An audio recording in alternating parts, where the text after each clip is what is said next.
A Pwnage comeback, Dead Space extraction news, and Valve sign language. I'm numbered, it's the 9th of August, and this is Gamer Update.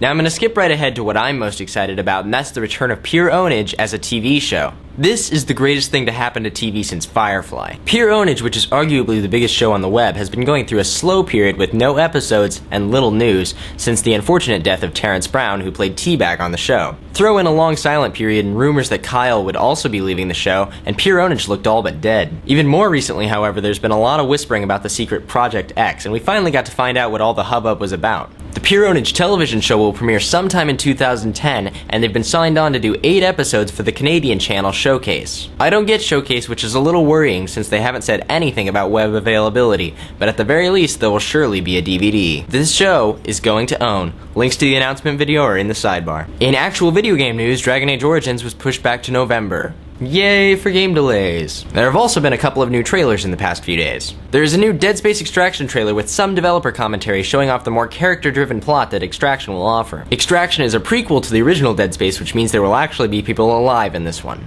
There's a link to that video in the description. There is also a developer demo trailer thing for League of Legends, which shows off how similar it is to Dota in every way. Links to that trailer are also in the sidebar. Not only can 50 Cent ruin his own games, but now he can infect games that are good as well. The popular rapper 50 Cent, wow, I sounded so white when I said that, will be doing voice work for Modern Warfare 2. Infinity Ward made it very clear that they're doing all they can to keep him from saying stupid stuff. So they're keeping him to the regular Marine script, which involves saying Tango down several hundred times. Also in Modern Warfare 2 news, it was announced that 2 and only 2 map packs will be available for the game after its release. This is to preemptively limit themselves and keep the game from being too expensive in the long run. Which leads me to the question of the day. How do you feel about map packs? Are they a good way for long-term fans to keep getting a new and updated experience, or are they a quick cash-in for developers that should have been shipped with the original game? Leave your thoughts in the comments. There's some new screenshots for Rage out showing just what the previously untested ID Tech 5 engine can do. If you're wondering why I screamed the name Rage, it's because the title is in all caps and that's required. All I have to say is wow. Links to the screenshots are in the description. There's a new Halo Wars coming out. Oh wait, it's just the Risk board game reskinned with Halo pieces. My bad.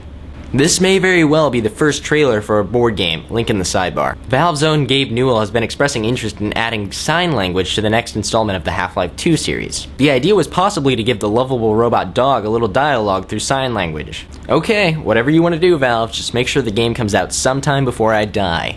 Do you want to go to BlizzCon? If yes, it sucks to be you, because every single ticket was sold in under 8 minutes. They were $120 a ticket, so Blizzard must have made a hefty profit on that one.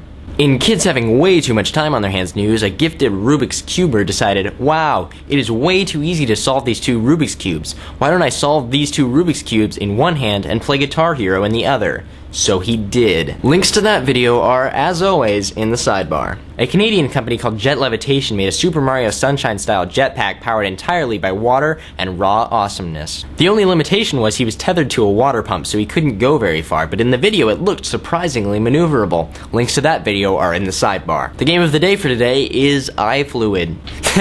No.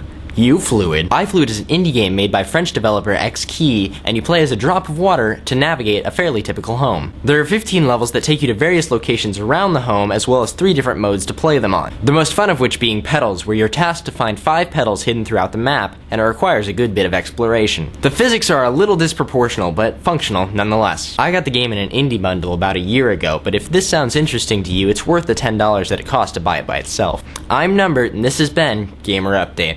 Oh yeah, follow us on Twitter, by the way, twitter.com/BattleGamerNews.